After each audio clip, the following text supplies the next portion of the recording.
Welcome, everybody. This is the panel which has had a lot of changeover of who's sitting up here. So for family reasons, Brenda Hillman, who was originally on, could not join us, and Giovanni is sitting in Brenda's chair. And then also for family reasons, at much shorter notice, Bob Hasp was unable to be here, and John Shoptaw is sitting in his chair. And for any of you who caught the brief bit of publicity that had Matthew Zapruder on the table, he also is not here for family reasons. So we have a lot of families. Luckily, since it's my book Subtitle that gave this panel its title, when I was asked if I wanted to do it, it was the three of us and that subtitle. I guess it's good that I'm still here. So I'm Jane Hirshfield, and there's bio information about me in the published things, but I'm going to ask John and Giovanni to introduce themselves very briefly. So please. Well, I'm John Shoptaw, filling in for Bob Hass, which is like being given a life-size page of the sky and a blue flare. So it's what I have, but I teach at Cal poetry and eco-poetry and Dickinson this fall. I'm Giovanni Singleton, and I'm a poet. I teach through California Poets in the Schools. I also am a poet in residence at the DeYoung Museum and the Legion of Honor. This past year I was writer in residence at Sonoma State. Really interested in poetry and its connections to other artistic disciplines, and really happy to be here. So here we are. In order to give a bit of framing before we move into more free-form conversation, I'm going to say some things. John is going to say some things, and when I asked Giovanni, she said she is not going to say some things, but the spirit may move her when we two are done with our saying of things. So I thought I would give you very, very briefly, first a very slight section of the book, which is 10 Windows, how great poems transform the world, and then some thoughts. So this is from the opening of a chapter called Poetry, Transformation, and the Column of Tears. Words transform. Propaganda is language that steers, hardens, and stupefies. Seduction's words narrow and intensify, arousing one-pointed desire. The language of fact confirms, informs, offers what we hope are reliable bricks for the mind's further assemblings. Directions direct, imperatives order, explanations satisfy or do not. Poems, of course, can be turned to each of these ends. But when that happens, if it is all that happens, they become stunted versions of themselves, like plants kept in too confining a pot. As can be seen in even those few lines from The Tempest, which were up before this at the start of the chapter, poetry allowed its full root run unbinds us and itself from all knowable ends. A good poem, I'm skipping something, a good poem is comprehensive and thirsty. It pulls towards what is invisible to an overly directed looking, towards what is protean, volatile, unprotected, and several-handed. Poems rummage the drawers of what does not yet exist but might, in the world, in us. Their inexhaustibility is the inexhaustibility of existence itself, in which each moment plunges from new to new. Like a chemical reagent, water passing through limestone, or a curious toddler, a good poem reveals, entering and leaving altered whatever it meets. So that's one statement from the book about this. But I think this is such a complex idea and so multi-directional that I wanted to give you some other thoughts, which I will try to do quickly. So the title of this panel, Can Poems Transform the World? Two radically opposite answers. Answer 1, no. They don't need to be justified by any practical argument, and part of their value is that they are free from utilitarian intent. And it's that very freedom that allows them their amazing capacity to explore and find new things, that they're not trying to be useful. Answer 2, equally extreme. There is nothing that does not transform the world. Each of in this room, simply by breathing, is changing oxygen into carbon dioxide. We are machines of transformation. And in very concrete and measurable ways, the world is inescapably a fabric of change. So between these two extremes, what else can we say? One thing I would like to say is that poetry for me is a technology. And it's a technology of more than one thing, more than one possibility. But one of those things is it's a technology of awareness. And so the first things that poems transform is our way of being in the world.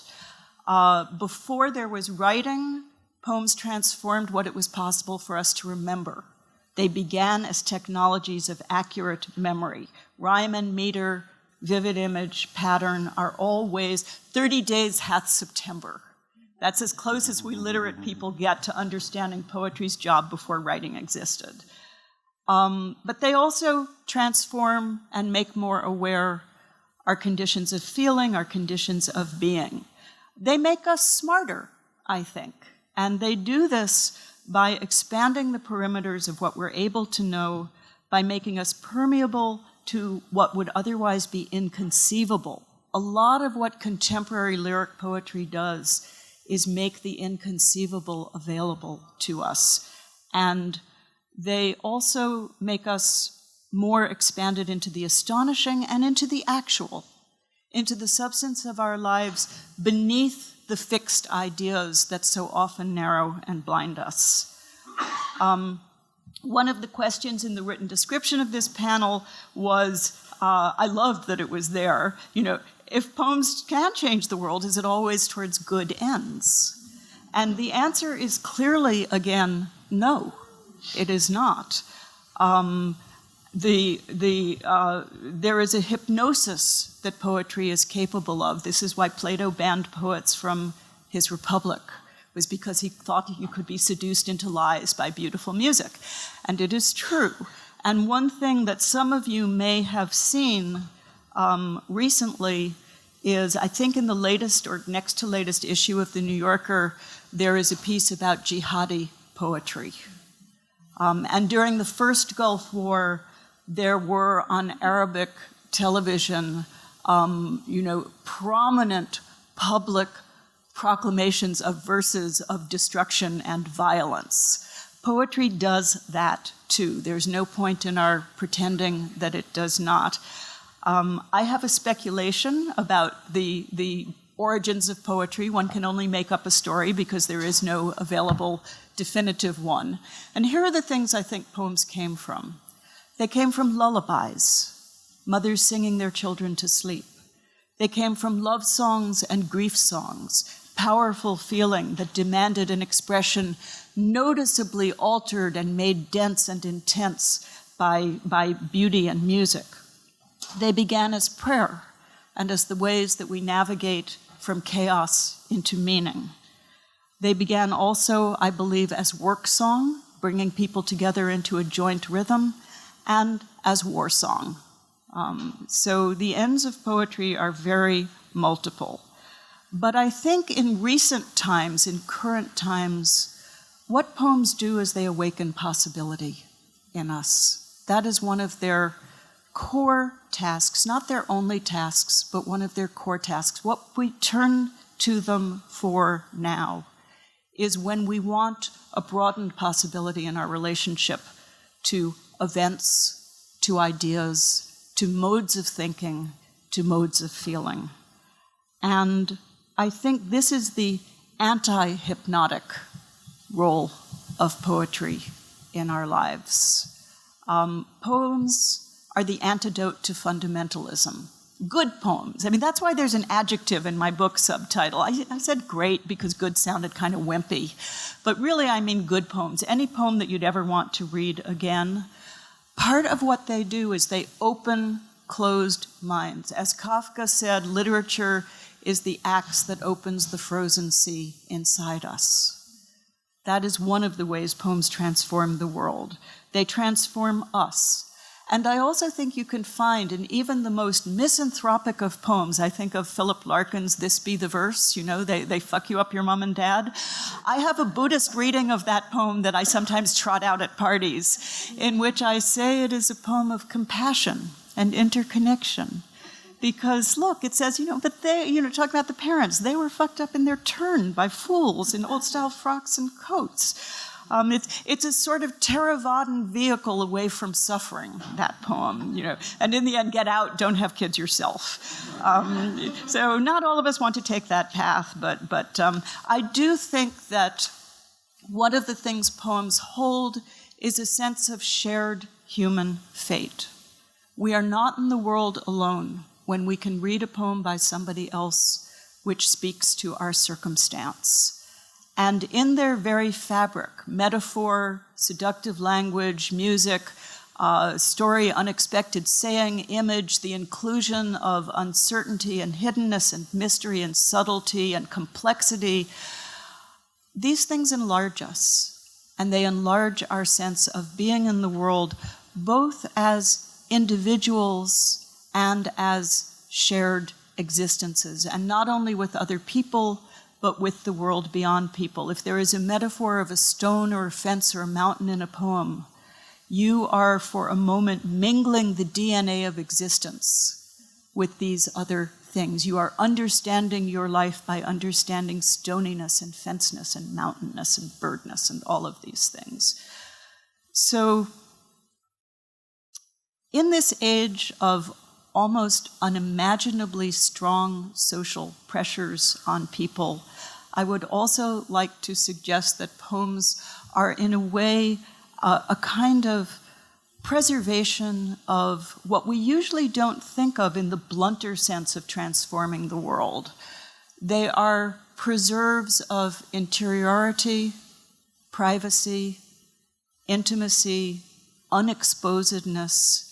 They free us from judgment, they free us from conformity. You write them by yourself usually, you read them by yourself often, but not always, depending on what type of poetry you're interested in. And I think they liberate us from the fascism of acceptable thinking.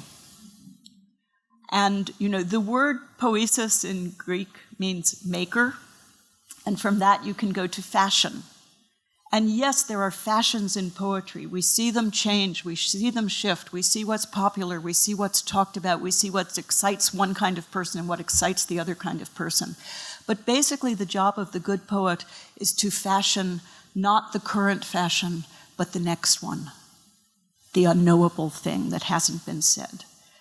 The quickest to mind examples of poets who have transformed the world, to take another angle yet at this, are those great revolutionaries of being: Sappho, Wordsworth, Whitman, Dickinson, Ono no Kamachi, C.P. Cavafy, Hikmet, Gwendolyn Brooks, Neruda, Akhmatova. These are all poets who democratized what was possible to say in poetry and how it was possible to say these things. And we think of, Allen Ginsberg as a clear example of a recent, once Berkeley resident poet who certainly changed the world, to all appearances. But no Whitman, no Ginsberg. There's always predecessors.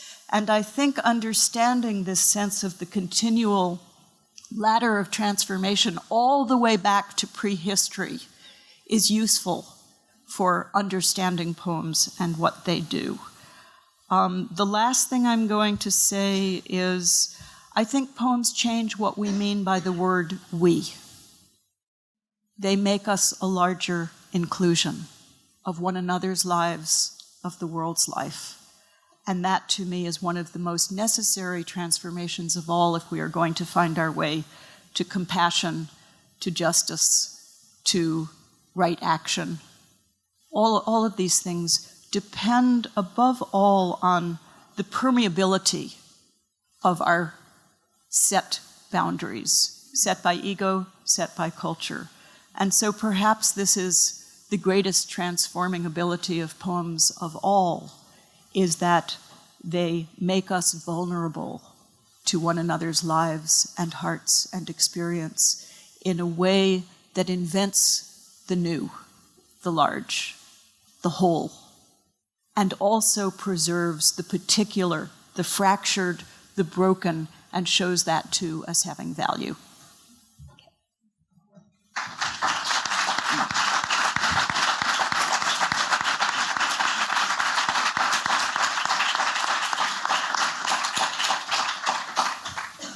Well, I have just a few things to add, and I'm so glad you spoke of a possibility. I forgot to mention I'm a poet, but you all are too, so that maybe goes without saying. Amazing poets. But I did write this book about the Mississippi watershed, and one of my favorite adjectives for the Mississippi is mighty. And mighty is not only powerful, but for me, it's full of possibility. And, they say that time is like a river, but really life is like a floodplain. And a floodplain is what a river can possibly do, where a river can possibly go. And I think poems, too, are mighty, the good ones in that way. So I'm glad you mentioned possibility. Now, it's Sunday morning, so I really want to begin with a hymn. This is a paraphrase from a hymn by the wonderful poet William Cowper. You may know the poem "The Castaway." And my misremembering of it goes like this: the poem works in mysterious ways, its wonders to perform. And you notice I say not the poet, but the poem. And these ways are mysterious not only to the world, but I think also to the poet. And I think it's something of an illusion that poems are intricately designed, where I think in fact there's an intricate and often not altogether friendly collaboration between poet and poem and world, all of which have their own designs even before a poem is finished. Dickinson, a few years after Darwin's Origin of Species in 1863, and I think she was the first poet really to speak about the argument from design, and I think that it's helpful to think in this way also about poems. Dickinson wrote this poem. I'll give you the first and last quatrain. There are 4 quatrains. 4 trees upon a solitary acre, without design, or order, or apparent action, maintain. What plan is theirs toward the general nature? What deed is theirs unto the general nature? What plan they severally retard, or further, unknown? That's the last word in that amazing poem.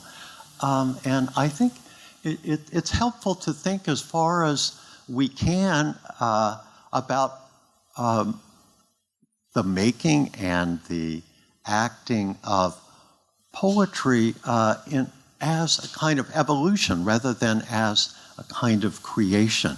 I like the model of evolution here, although it's counterintuitive. You think when you think about a poem, well, surely that's intelligent design. You'd have to think about the poem that way. If you just like William Paley walking on the beach, finding a watch and saying, well, hey, there's a designer here. What if you walked on the beach and found, a slumber did my spirit seal and so forth? You're not going to think, you think different about that. But I think that's something of an illusion. It's an illusion about how the poem was made and how the poem aims to act on the world. And I think that, another word I was thinking about in a, somewhat humble way is the word aim, and how often plans and aims go awry. In Greek, there's this wonderful idea of the hamartia, it's called the tragic flaw, but the metaphor is really from archery, and it just means missing a target. So you might really call it the comic flaw, the whoops. And I think, poetry, often appearances to the contrary, has this effect on the world. That is, we do not know just how poems change the world. We do not know that they don't. And I think that's important to add. Another thing that, Jane, I just wanted to pick up on that you mentioned is the fixed idea. And let me give you one fixed idea that I would love to question or, destabilize in our world. And that fixed idea comes with the word, or is encapsulated by the word anthropomorphism. And, people think of anthropomorphism as just this truth, this unquestioned idea. The premise of anthropomorphism is that the human species shares nothing with any other species, any non-human species. And if we think we recognize fear or anger or some life urge in another creature, we're simply projecting. Well, this is not a fact. It's a belief.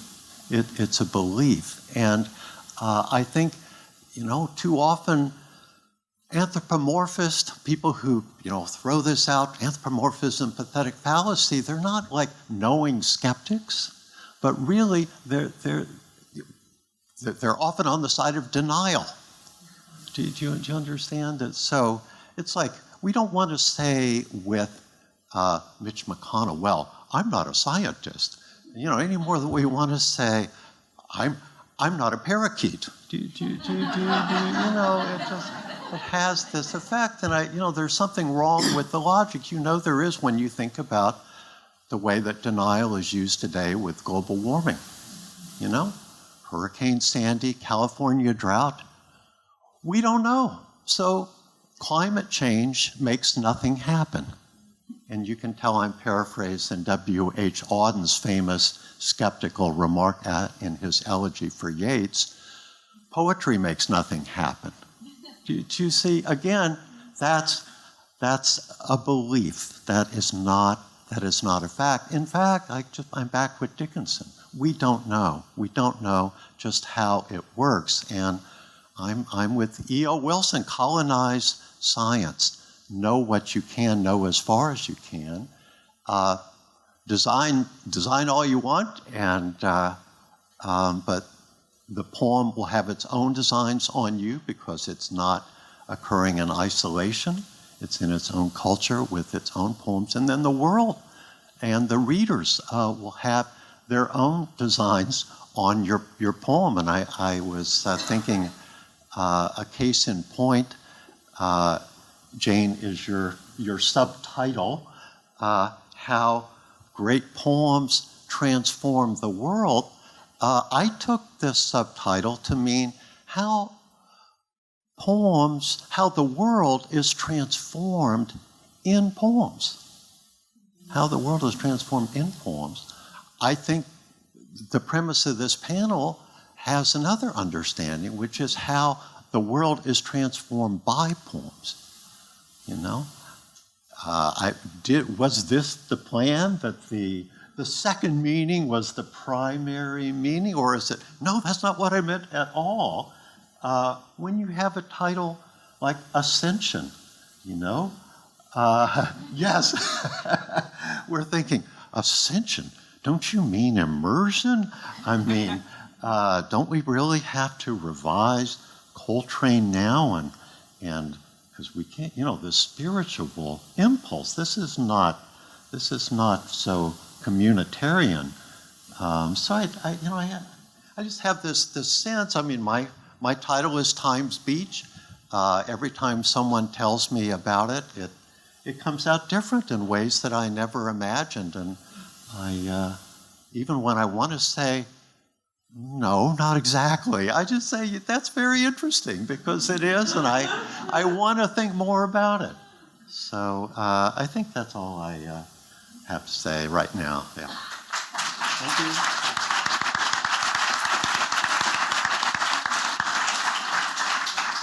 Say something. Something.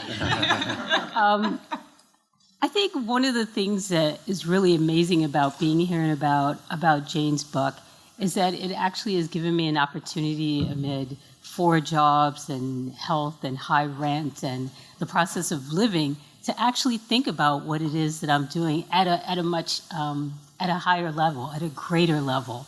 I also teach kids in juvenile hall, and when you go in there and you say poem, you know, they can't get away fast enough. But they have no choice, essentially. And I tell, okay, let's take away poem and just use that pencil and the paper and make some marks. And that helps them to get to a place where they're not being judged, where they are in charge of creating a world of their own, you know, through expression. And so I don't think about, oh, my poems can change the world, they can do something. It's like, no, if I can just get them to write on the paper and do something, that is transformative in and of itself. And it's amazing, because then they feel empowered. It's like, oh, I never thought about that. But you take away the word poem, and they're good to go. Also, I think I was thinking about starting with a hymn today as well, and then John said it, and I was thinking, you know, driving over here, I wanted to, you know, come up with this sonnet, you know, to encourage people not to cut me off, to use their signal. It's like, yeah, poetry can transform the world. Let's start right now. Help me find a parking place. But I often think when I go into teaching, into the classroom, and when I am in the car, I do think about poems, and I think about them as a way of, you know, lessening aggression and not being beholden to current circumstances, right? So today I was thinking, oh Lord, guide my feet while I run this race. Guide my feet while I run this race. You know, I don't want to run this race in vain. And I often think about gospel songs and about song period, because you get caught up in it. There's a certain rhythm, a certain pattern. You know, it moves and transforms and shifts the energy, you know. And it allows you to be in the present moment. And I think, for me, that poetry is the act of paying attention, of being present. So I think I will stop there.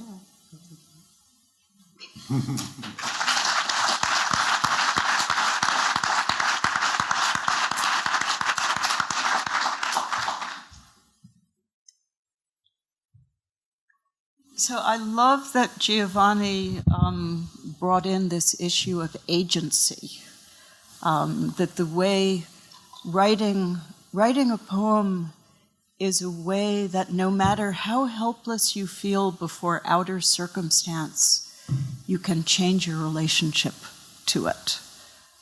Think of Hikmet writing in prison and the freedom that he found of mind, of being, of feeling. We want to do this. Human beings want to navigate what is essentially unnavigable in our lives. Death is unnavigable. Abandonment is unnavigable. The retraction of love is unnavigable. And yet, if we want to survive, we must find some way to go down this class 11 rapid that our lives have thrown us. And one of the ways I think that is not so visible on the surface, but is what is happening under the surface, is when you write a poem, even if it is, Hopkins' Carrion Comfort, even if it is one of the dark descriptions of the impossible impasse of a life, at the moment that you are writing that, you are, in a way, guiding your own feet, because you are the one finding language. And language is finding you, to pick up on something that John was saying about the fact that, we're less the drivers than we think we are. This is such a deeply collaborative art. It takes all of culture, and at this point, all of world culture, because we live in a fortunate age of translation, where much that would not have been available to us before is now available to us, the worldviews of India and of native peoples and of Senegal and of Nahuatl 17th century poems that were recorded by the Jesuits attempting to stamp out the culture.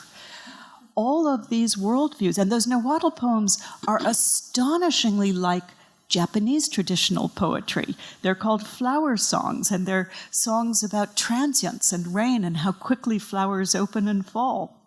And you begin to find available to you that human beings, for all of our differences of expression, there are certain fundamental things that I believe we actually do share. And again, this, I think, is transformative. To go to the blunter interpretation of our panel's mission, if we think the world needs transforming, and I believe most of us would like to see it move a little one direction or the other, how is it that poems do this? And I think they do it in ways subterranean and viral and far too subtle for naming. Worldviews have shifted over time. The idea of the dignity of man cannot necessarily be found in Sumerian epics, that somebody matters besides the king. I think poems have had a great deal to do with how this worldview has shifted. I think that Sappho in the Western tradition and Ono no Kamachi in Japanese tradition, writing poems of personal erotic passion and bringing that into what was called literature in their times, I think this broadened the ways it is possible for the culture as a whole to feel itself being human. It was always being human in these ways, but when that is brought into the arts and celebrated and repeated and taught the children and remembered in illness and remembered in lesser circumstances, less happy circumstances, our humanity grows larger. And it is that fundamental shift of witness of others' pain, of witness of our own capacities, that I think moves us towards that arc of history that Martin Luther King so ably named. I also want to say what I believe are the two most potent words of the 20th century. And they're not from a poem, but they are an image. Rachel Carson's Silent Spring. And in those two words, once you knew anything about what lay behind them, the entire environmental movement is born. The palpable sense of loss when you think of a spring with no birdsong is what moves human beings to figure out that maybe it would be a good idea to ban DDT. And I know, eco-poetics is a strong concern of John's, and, maybe, would that be there's also the question of aesthetics, which we haven't touched on at all. So I don't know if we should go to eco-poetics or we should go to verbal surface and strategies. As what do you think? You want to take the verbal surface and strategies? Yes. I'm all for saving the planet. Well, there's many ways. Well, I guess because, I tend to write really small poems. I'd like to get them down to a single word, but I think that's been done already. And I guess I'm sort of inspired by, the idea that the Buddha wrote so simply even a child could understand. And also Japanese poetry, which, continues to just amaze me with what they can do with the moon. It's the same moon, and yet it just goes on and on for thousands of years in terms of how it's interpreted. And so that's what I really find inspiring, is to look at what we take or assume that is very simple and very basic, and sort of explore that.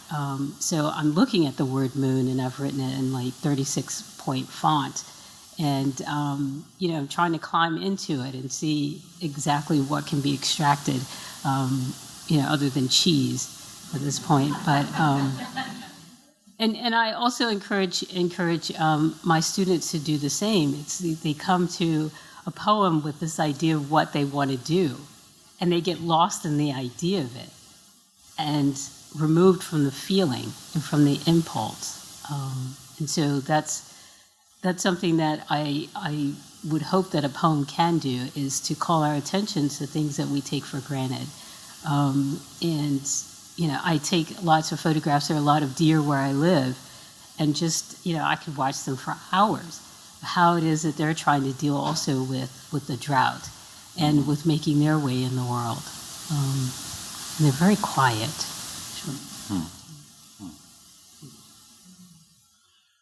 Silent Spring made something happen. It made legislation happen. So it's a very encouraging example for me.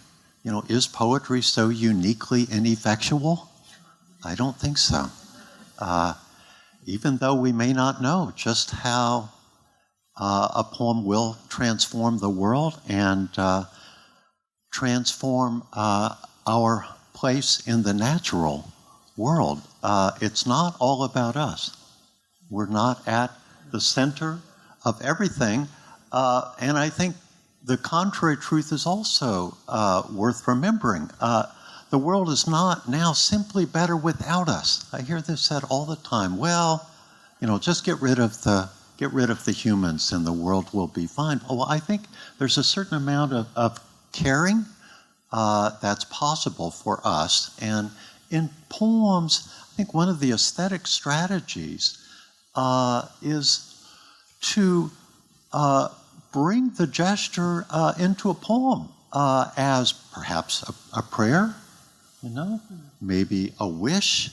I think of Hopkins talking about what I call the swamp, or what he would call the wetlands of a delta. And Hopkins says, "Oh, let them be left, the wildness and the wet. Long live the weeds and the wilderness yet." And I just love that it's framed as a wish. It's an aim as a wish, if you understand, and it's certainly a prayer as well.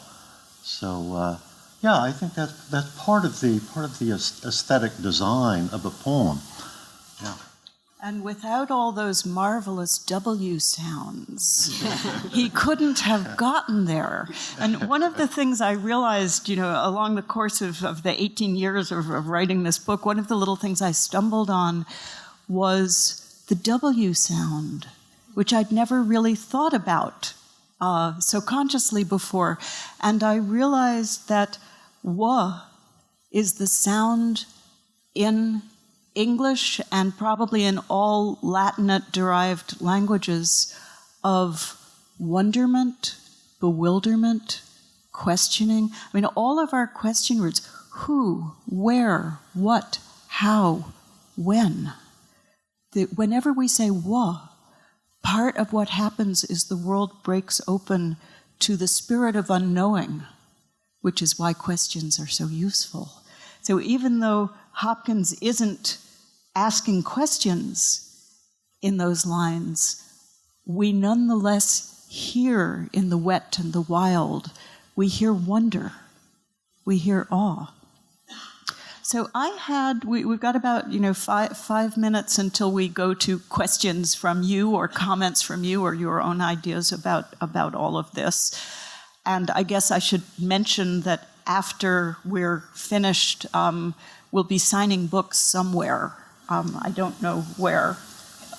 Just across the street, there will be a book signing table, and we will lead you that direction. But actually, the panel needs to end in about 7 minutes. Oh, we need to end in 7 minutes. We should do questions now. So yes, okay. We were told an hour, but I guess not. I guess we have to leave the room so others can enter. What would you all like to talk about? So, yes.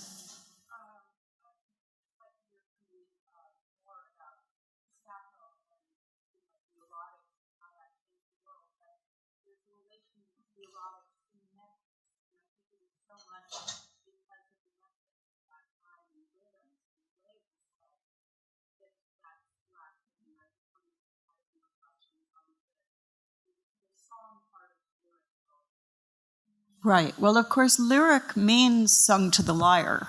So even though we've lost the lyre, without music, there is no poem, as far as I'm concerned. If I'm writing a poem and I only have ideas or words and no music, there is no poem there. My mind cannot think in the mode of poems.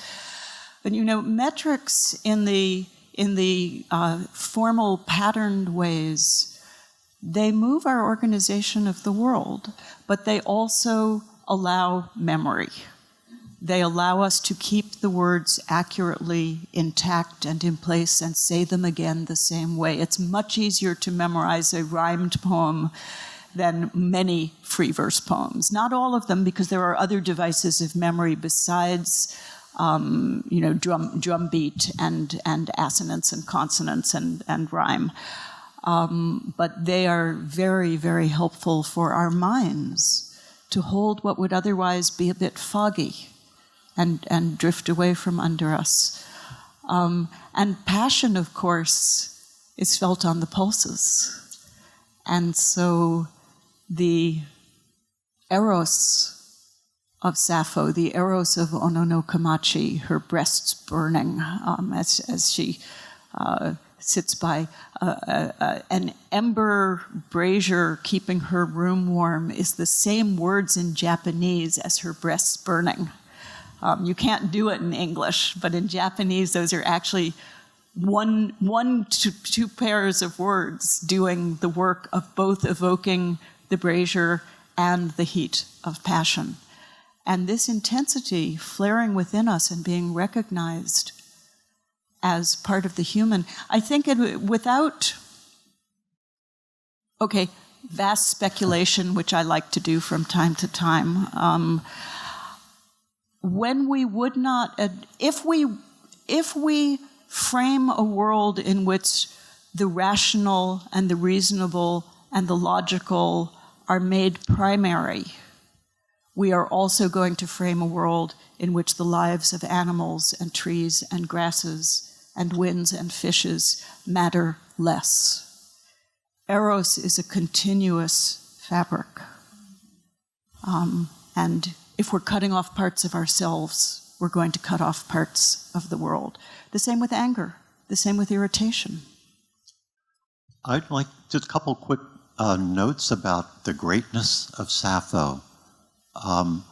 One, musically, there's very little room for variation in Sappho. Poi kelothran athanata phrodita. Every line is going to be more or less the same rhythm. So how the words knit together is where the action is in Sappho's song. Second, I feel that Eros in Sappho was a great Copernican shift in poetry. Some say the great and the beautiful thing is a phalanx of men marching. I say it's whatever one loves. What a shift. You've got Sappho on one hand with her lover, you have Homer, you have the Iliad on the other. And yes, Sappho lifts Homer with that thought. Yeah. Marvelous. What else? Yes. I'd love to hear from you about what kind of changes you see in the kids that you introduced to writing. Yeah, that's good. I see an increase in their confidence, and a lot of them can't wait to write poetry now, as opposed to doing their math problems or writing an essay. They want to write the poem, and I sense and see a sort of surprise from them. They're really happy and pleased. They're surprised that they started with nothing on this paper. It's almost like a kind of magic, even though they resist in the beginning. You say, "Wow, it wasn't there before." So I do see a shift and a change, and then some of them I've encouraged to collect their poems because they've been in there for a while, and they have lots of poems, and I tell them all the time, put your poems together. And so after I Xerox, I'm like, oh, well, where's my poem? I need my poem back. So they become kind of proprietary about it as well. More often than not, a lot of them come to it and they overcome their resistance, whatever that thing is, because they know they're not going to be judged around their poetry in the way that it's not right or wrong. So that's been really interesting to see. And then I tell them, you don't have to come to juvenile hall in order to write poetry. You can. I don't want to see you back in here. Take this notebook with you. One more fast question. Yes. I want to thank you for the richness of your comments today. I wanted to say that the word perception has not come into it, and I think that it's the shifting and expansion of perception that is the transformative issue. I kept thinking of Wallace Stevens, and someone puts a pineapple together, and I thought of 13 years of looking at a blackbird. And once you give that or share that with other human beings, they immediately, once they're open to it, start thinking of things in transformative ways. And that leads to not only expansion of interiority, but also different ways of resolving issues in the world. And that's the maker. Each of the people who have this perception expanded can then be a maker of the children who learn from us. Fantastic note to end on. Thank you very, very much.